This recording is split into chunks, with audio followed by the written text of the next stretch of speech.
in less than a minute or two. Yeah, that's right. Tumabla ka dito, may chance ka. Yun yung sinasabi na give yourself a chance. Ayun naman. Yun yung mga hindi mo pwedeng makumit in this kind of situation. Kasi nga, you were trailing and then you will commit a turnover. Sobrang mortal si Nod. Yeah. At pagkatapos pa ng timeout nila, nangyari yun. Ayun na naman yung dish out niya. Liwag with yet another basket inside. Allen Liwag. Unstoppable. 14 points. Unstoppable in the fourth.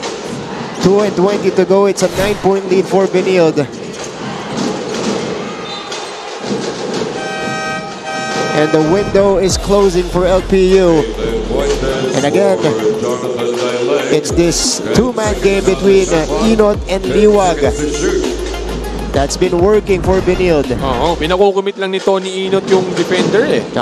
Tapos tsaka niya i-dish off dito kay Allen Liwag na, alam mo yun, nasa comfort zone niya na talaga. Yeah. Montaño, still nothing from the outside. He hit one. Hindi sila makahulog naman ngayon. Kung kanina, it's raining basket for them sa simula ng ball game natin. Pagdating naman dito, wala. Rafi Celes. Nat Fuentes just entered the game. Montaño hesitating on the three. Fuentes is inserted for shooting. You know this guy from the juniors team of LPU, he's a shooter.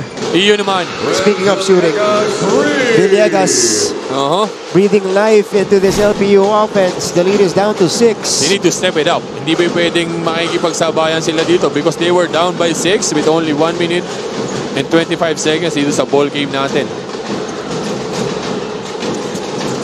Again, two-man game. Liwag this time covered by Aviles. No. Pinilit niya doon. Libre si Sean umali dito sa ibabaw for the kick out. Pero pinilit ni Allen Liwag. It's must-score time for LPU and they need to do it quickly. Fuentes, pinag-iisipan. Covered by Inot. Alam ni Inot kung anong kayang gawin ng Fuentes eh. Yeah. Kaya Aviles, wala. Fuentes, long rebound. They get another crack. Palingayan to the cutting Villegas. The lead is down to 4. 5-0 spurt from the LPU Pirates. 45.6 seconds remaining. It's not yet over.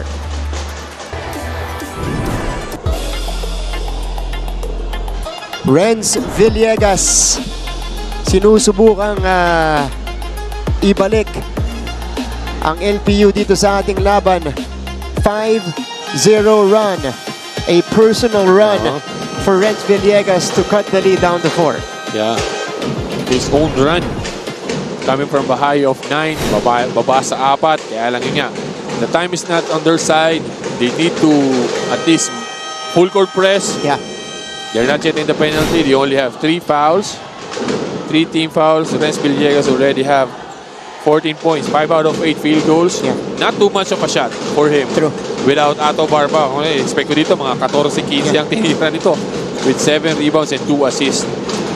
So, the usual average, whose average is 16, you already have 14 now. And here's the ball pressure. Dito naman magaling ang LPU. Yes. But Benilde is prepared. Ayun, ang sinasabi natin. LPU gets the steal. Here we go. Fuentes! Yes, sir! 1-point game! Magic bunot, not Fuentes. Hindi naman uhugutin yan kung hindi buo ang loob niyan. Di ba? Inot will back up. Liwag gets the hook to go. Badly needed basket para dito sa CSB. Diba?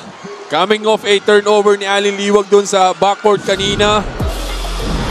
Fuentes converted off a pass by Renz Villegas. Kaya ipinasok to, titira tong batan to. Pagdating naman sa kabilang side, wala na. Kung kanina hindi niya binigay kay Sean O'Malley, ngayon pa kaya, di ba? Okay. Let's go to Coach Gilbert. Tignan nyo to ha. Nat, makinig ka Nat ha. Diyos. Ikaw muna to, Nat. Renz, ikaw to, Renz. Gail, dito ka lang. Besosa, saan ka? Ito ka ha. Gitna ka lang. Okay, ito tignan nyo. First to act natin. Renz, pumunta ka ng corner. Ha? Pero set a good screen ha. Set a good screen. Pagpunta ni Renz sa corner.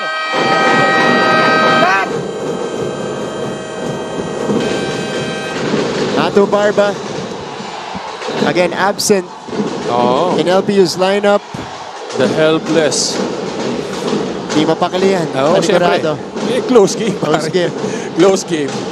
But much needed Ato Barba in this type of ball game. Okay. Diba? Big Bo, your Coach Gilbert, sino pupuntahan? Ako, I would say they will go to Renz Villegas. Okay. Still. But kakashoot lang ni Fuentes.